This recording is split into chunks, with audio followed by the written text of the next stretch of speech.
খানের সঙ্গে যেই কাজ করলো সেটা তো এখন পুরাই ভাইরাল। ঘটনা কি হয়েছে খুলে বলি।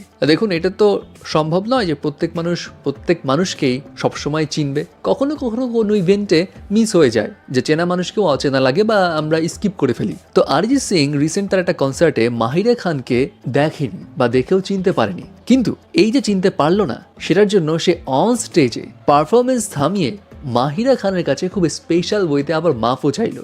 Just have a look. Ladies and gentlemen, Mahira Khan is sitting right in front of you.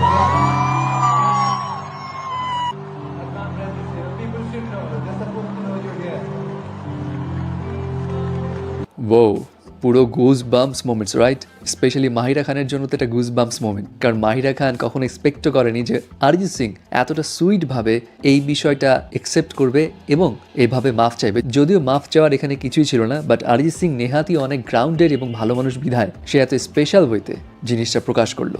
এবার আসি জুনিয়র এনটিআরের কাছে। জুনিয়র এনটিআরের জন্য তাহলে পিছিয়ে যাচ্ছে প্রভাসের সালার 2 এর কাজ। না, বিষয়টা একটু খুলে বলি, এমন বাজ ওঠার পিছিয়ে রিজনটা কি?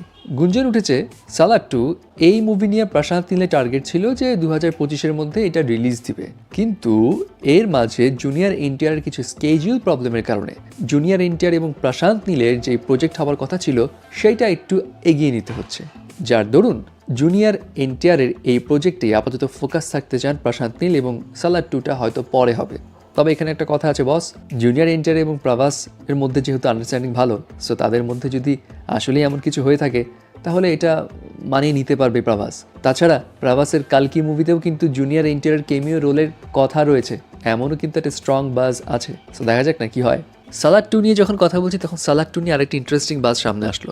সম্প্রতি প্রশান্ত নীল বিজয় দেবরকোন্ডার বাসায় গিয়েছিল হায়দ্রাবাদে, এবং সেখানে প্রশান্ত নীলের এই বিজয় দেবরকোন্ডার বাসায় যাওয়া নিয়ে স্ট্রং গুঞ্জন উঠেছে যে কেজিএফ এবং সালারের ডিরেক্টর বিজয় দেবরকোন্ডাকে নিয়ে কিছু একটা তো বানাচ্ছে, এবং কি বানাচ্ছে সেটা তো সামনে আসেনি। তবে মিডিয়া রিপোর্টস বলছে হয়তো সালার 2-এ বিজয় দেবরকোন্ডার কেমিও থাকতে পারে।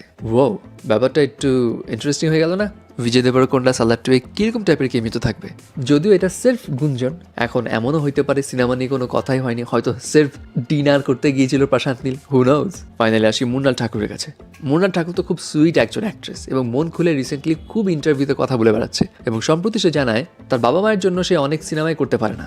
এখনও তার বাবা মা অনেক সিনেমার ক্ষেত্রে বাধা দেয়। কোন সিনেমায়? যেসব সিনেমায় ঘনিষ্ঠ দৃশ্য আছে, একটু উম্মা টাইপ সিন আছে। এবং মুন্নাল জানায় সে কতদিন বাবা মার কথা রাখতে পারবে বা কতদিন বাবা মার মন রক্ষার্থে সিনেমা না করে যাবে এটা সে বুঝতে পারছে না, কারণ এই জন্য তার ক্যারিয়ারে সামহাও হ্যাম্পার হচ্ছে, বিকজ তার হাত থেকে অনেক ভালো ভালো মুভি চলে যাচ্ছে। আর এইভাবে ভালো ভালো মুভি চলে গেলে সে আস্তে আস্তে তো সাইড লাইন হয়ে যাবে। বাহ, বাবা মায়ের একদম লক্ষ্মী মেয়ে দেখছি।